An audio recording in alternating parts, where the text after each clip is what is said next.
नमस्कार दोस्तों, रंगमंच कहानियों का में आपका स्वागत है। तो कहानियों का सिलसिला शुरू करते हुए लीजिए सुनते हैं मुंशी प्रेमचंद्र की कहानी सवा सेर गेहूं।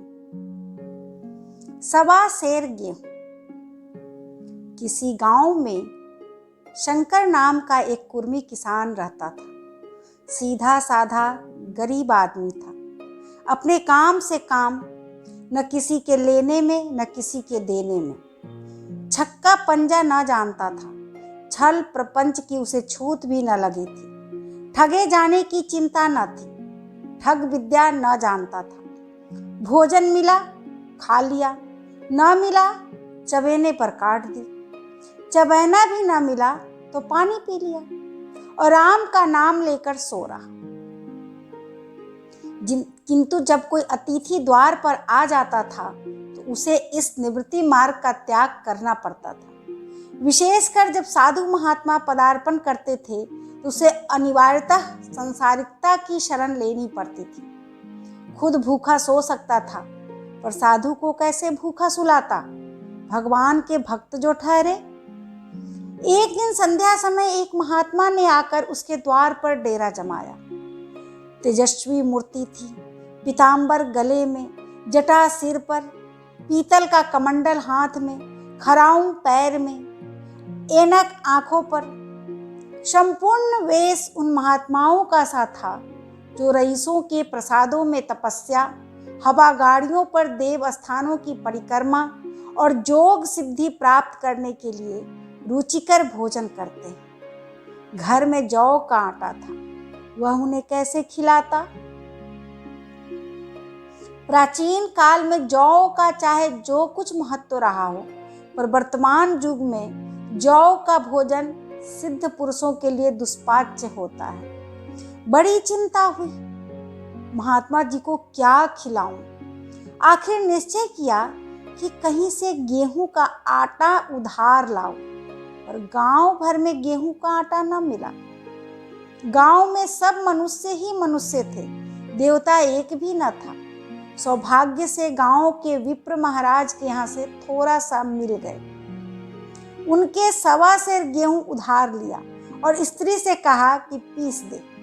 महात्मा ने भोजन किया, लंबी तान कर सोए। प्रातःकाल आशीर्वाद देकर अपनी राह ली। विप्र महाराज साल में 2 बार खलिहानी लिया करते थे। शंकर ने दिल में कहा, सवा सेर गेहूं इन्हें क्या लौटाऊं, पसेरी बदले कुछ ज्यादा खलिहानी दे दूंगा। यह भी समझ जाएंगे, मैं भी समझ जाऊंगा। चैत में जब विप्र जी पहुंचे, उन्हें 1.5 पसेरी के लगभग गेहूं दे दिया और अपने को उड़ीन समझकर उसकी कोई चर्चा न की। विप्र जी ने फिर कभी न मांगा। सरल शंकर को क्या मालूम था कि यह सवा सेर गेहूं चुकाने के लिए मुझे दूसरा जन्म लेना पड़ेगा। 7 साल गुजर गए। विप्र जी विप्र से महाजन हुए। शंकर किसान से मजूर हो गया। उसका छोटा भाई मंगल उससे अलग हो गया था। एक साथ रहकर दोनों किसान थे, अलग होकर मजूर हो गए थे। शंकर ने चाहा कि द्वेष की आग भड़कने न पाए, किंतु परिस्थिति ने उसे विवश कर दिया। जिस दिन अलग अलग चूल्हे जले, वह फूट फूट कर रोया। आज से भाई भाई शत्रु हो जाएंगे। एक रोएगा, दूसरा हंसेगा। एक के घर मातम होगा तो दूसरे के घर गुलगुले पकेंगे। प्रेम का बंधन, खून का बंधन, दूध का बंधन आज टूट जाता है। उसने भागीरथ परिश्रम से कुल मर्यादा का वृक्ष लगाया था। उसे अपने रक्त से सींचा था। उसको जड़ से उखड़ता देखकर उसके हृदय के टुकड़े हुए जाते थे। 7 दिनों तक उसने दानों की सूरत तक न देखी। दिन भर जेठ की धूप में काम करता और रात को मुंह लपेट कर सो रहता।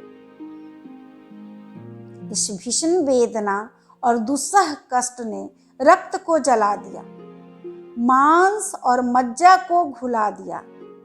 बीमार पड़ा तो महीनों खाट से न उठा। अब गुजर बसर कैसे हो। 5 बीघे के आधे रह गए, 1 बैल रह गया, खेती क्या खाक होती। अंत को यहाँ तक नौबत पहुंची कि खेती केवल मर्यादा रक्षा का साधन मात्र रह गई। जीविका का भार मजूरी पर आ पड़ा। 7 वर्ष बीत गए। एक दिन शंकर मजूरी करके लौटा तो राह में विप्र जी ने टोक कर कहा, शंकर, कल आ करके अपने बीज बैंक का हिसाब कर ले। तेरे यहाँ 5.5 मन गेहूं कब के बाकी पड़े हुए हैं और तू देने का नाम नहीं लेता। हजम करने का मन है क्या। शंकर ने चकित होकर कहा, मैंने तुमसे कब गेहूं लिए थे जो 5.5 मन हो गए। तुम भूलते हो मेरे यहाँ किसी का छटाक भर ना अनाज है, ना 1 पैसा उधार। विप्र, इसी नियत का तो यह फल भोग रहे हो कि खाने को नहीं जुड़ता। यह कहकर विप्र जी ने 1.25 सेर गेहूं का जिक्र किया जो आज के 7 वर्ष पहले शंकर को दिए थे। शंकर सुनकर अवाक रह गया। ईश्वर, मैंने इन्हें कितनी बार खलिहानी दी, इन्होंने मेरा कौन सा काम किया। जब पोथी पत्र देखने, साहित्य सगुन विचारने द्वार पर आते थे तो कुछ न कुछ दक्षिणा ले ही जाते थे। इतना स्वार्थ। 1.25 सेर अनाज को अंडे की भांति सेक कर आज यह पिशाच खड़ा कर दिया जो मुझे निगल जाएगा। इतने दिनों में एक बार भी कह देते तो मैं गेहूं तौल कर दे देता। क्या इसी नियत से चुप साध बैठे रहे। बोला, महाराज, नाम लेकर तो मैंने उतना अनाज नहीं दिया, पर कई बार खलिहानों में सेर 2-2 सेर दिया है। जब आप आज 5.5 मन मांगते हैं, मैं कहाँ से दूंगा। विप्र, लेखा जौ बख्शीश 100 तुमने जो कुछ दिया होगा उसका कोई हिसाब नहीं। चाहे 1 की जगह 4 पसेरी दे दो, तुम्हारे नाम बही में 5.5 मन लिखा हुआ है। जिससे चाहे हिसाब लगवा लो। दे दो तो तुम्हारा नाम छेंक दो, नहीं तो और भी बढ़ता रहेगा। शंकर, पांडे, क्यों एक गरीब को सताते हो। मेरे खाने का ठिकाना नहीं, इतना गेहूं किसके घर से लाऊंगा। विप्र, जिसके घर से चाहे लाओ, मैं छटाक भर भी न छोड़ूंगा। यहाँ ना दोगे, भगवान के घर तो दोगे। शंकर कांप उठा। हम पढ़े लिखे आदमी होते तो कह देते, अच्छी बात है, ईश्वर के घर ही देंगे। वहाँ की तौल यहाँ से कुछ बड़ी तो ना होगी। कम से कम इसका कोई प्रमाण हमारे पास नहीं, फिर उसकी क्या चिंता। किंतु शंकर इतना तार्किक, इतना व्यवहार चतुर न था। एक तो ऋण, वह भी ब्राह्मण का, बही में नाम रह गया तो सीधे नरक में जाऊंगा। इस ख्याल से ही उसे रोमांच हो गया।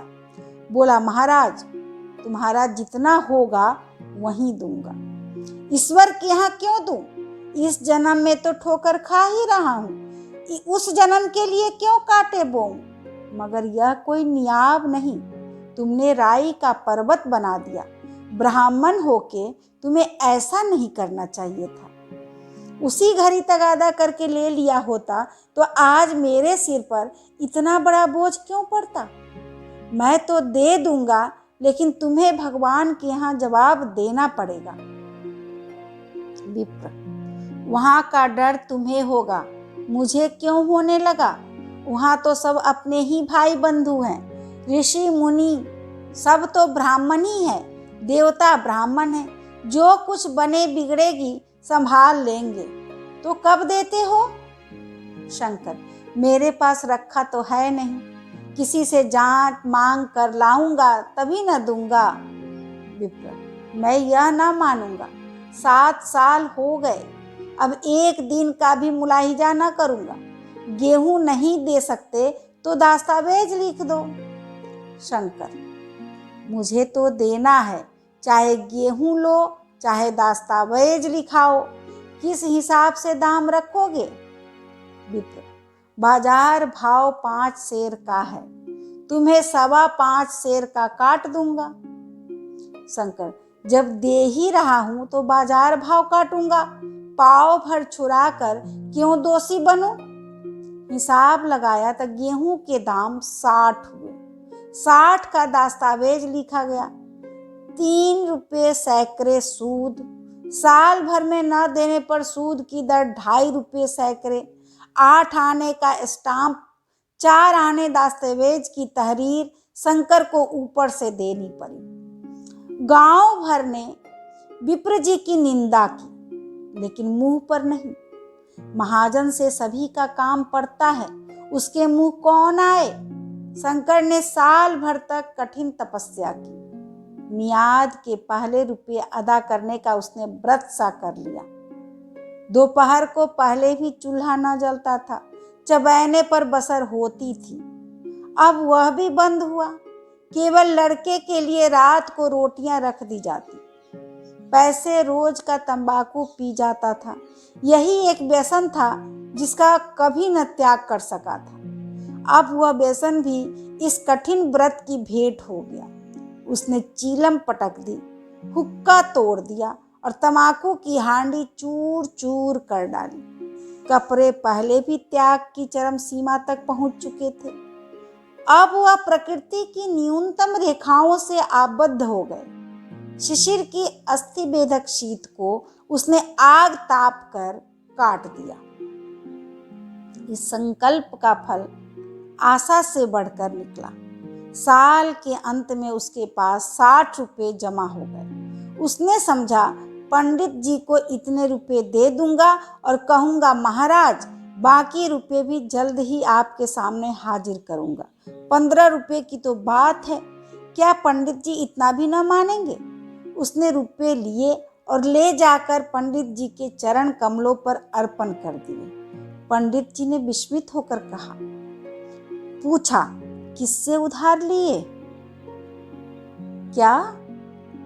शंकर, नहीं महाराज, आपके आशीष से अब की मजूरी अच्छी मिली। विप्र, लेकिन यह तो 60 रुपये ही है। शंकर, हाँ महाराज, इतने अभी ले लीजिए, बाकी मैं 2-3 महीने में दे दूंगा। मुझे उरीन कर दीजिए। विप्र, उरीन तो अभी होगे जबकि मेरी कौड़ी कौड़ी चुका दोगे। जाकर मेरे 15 रुपये और लाओ। शंकर, महाराज इतनी दया करो, अब सांझ की रोटियां का भी ठिकाना नहीं है। गांव में हूं तो कभी न कभी दे ही दूंगा। विप्र, मैं यह रोग नहीं पालता, न बहुत बातें करना जानता हूँ। अगर मेरे पूरे रुपये ना मिलेंगे तो आज से 3 रुपये सैकड़े का ब्याज लगेगा। आपने रुपये चाहे अपने घर में रखो, चाहे मेरे यहाँ छोड़ जाओ। शंकर, अच्छा, जितना लाया हूँ उतना रख लीजिए। मैं जाता हूँ, कहीं से 15 रुपये और लाने की फिक्र करता हूँ। शंकर ने सारा गांव छान मारा, मगर किसी ने रुपये न दिए। इसलिए नहीं कि उसका विश्वास न था या किसी के पास रुपये न थे, बल्कि इसलिए कि पंडित जी के शिकार को छेड़ने की किसी की हिम्मत न थी। क्रिया के पश्चात प्रतिक्रिया नैसर्गिक नियम है। शंकर साल भर तक तपस्या करने पर भी जब ऋण से मुक्त होने में सफल न हो सका, तो उसका संयम निराशा के रूप में परिणत हो गया। उसने समझ लिया कि जब इतना कष्ट सहने पर भी साल भर में 60 रुपये से अधिक न जमा कर सका, तो अब और कौन सा उपाय है जिसके द्वारा उसके दूने रुपये जमा हो। जब सिर पर ऋण का बोझ ही लादना है, तो क्या मन भर का और क्या सवा मन का। उसका उत्साह क्षीण हो गया, मेहनत से घृणा हो गई। आशा उत्साह की जननी है। आशा में तेज है, बल है, जीवन है। आशा ही संसार की संचालक शक्ति है। शंकर आशाहीन होकर उदासीन हो गया। जब जरूरतें जिनको उसने साल भर तक टाल रखा था, अब द्वार पर खड़ी होने वाली भिखारिणी न थी, बल्कि छाती पर सवार होने वाली पिशाचनियां थी, जो अपनी भेंट लिए बिना जान नहीं छोड़ती। कपड़ों से चकत्तियों के लगने का भी एक सीमा होती है। जब शंकर को चिट्ठा मिलता तो रुपये जमा न करता, कभी कपड़े न लाता, कभी खाने की कोई वस्तु। जहाँ पहले तम्बाकू ही पिया करता था वहाँ अब गांजे और चरस का चस्का भी लगा। उसे अब रुपये अदा करने की कोई चिंता न थी, मानो उसके ऊपर किसी का पैसा भी नहीं आता। पहले जूड़ी चढ़ी होती थी पर वह काम करने अवश्य जाता था, पर अब काम पर न जाने के लिए बहाना खोजा करता। इस भांति 3 वर्ष निकल गए। विप्र जी महाराज ने एक बार भी तकाजा न किया। वह चतुर शिकारी की भांति अचूक निशाना लगाना चाहते थे। पहले से शिकार को चौंकाना उनकी नीति में विरुद्ध था। एक दिन पंडित जी ने शंकर को बुलाकर हिसाब दिखाया। 60 रुपये तो जमा थे। वह मिन्हा करने पर अब भी शंकर के जिम्मे 120 रुपये निकले। शंकर, इतने रुपये तो उसी जन्म में दूंगा, इस जन्म में नहीं हो सकते। विप्र, मैं इसी जन्म में लूंगा, मूल न सही, सूद तो देना ही पड़ेगा।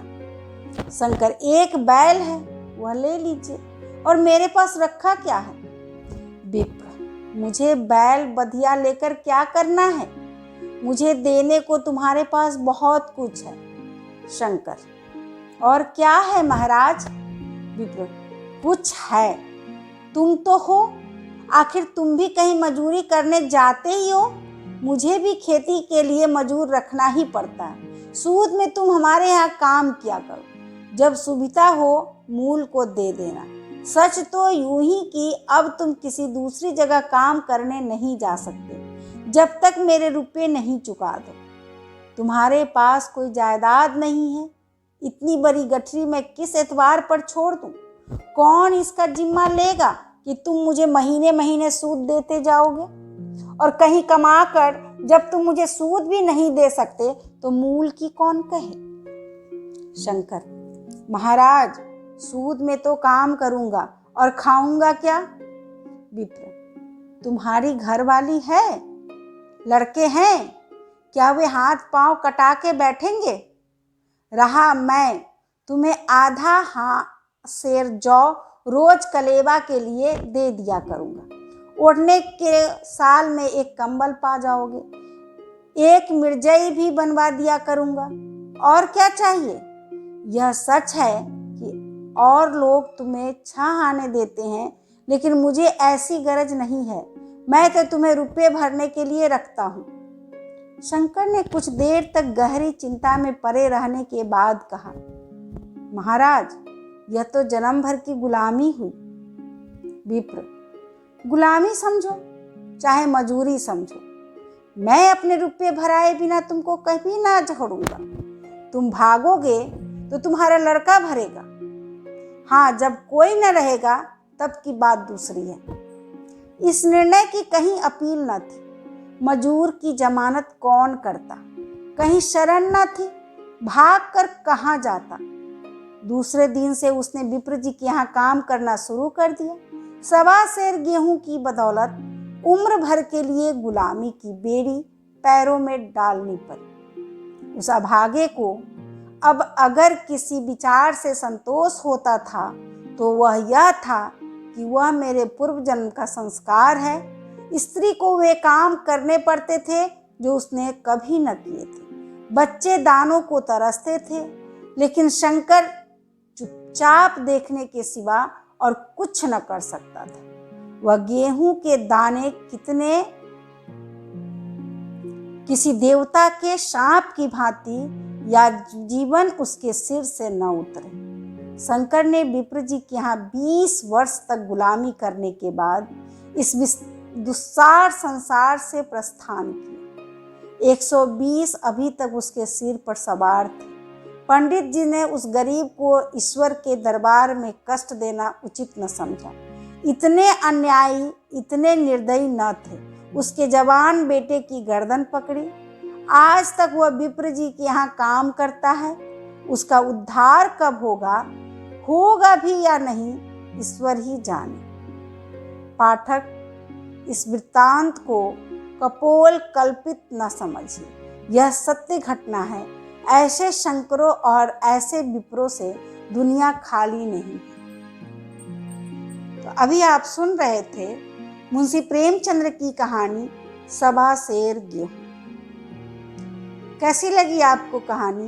यदि कहानी अच्छी लगे तो आप मेरे चैनल को लाइक करें, सब्सक्राइब करें तथा अपने साहित्य प्रेमी दोस्तों के साथ शेयर करें। सपोर्ट के लिए धन्यवाद।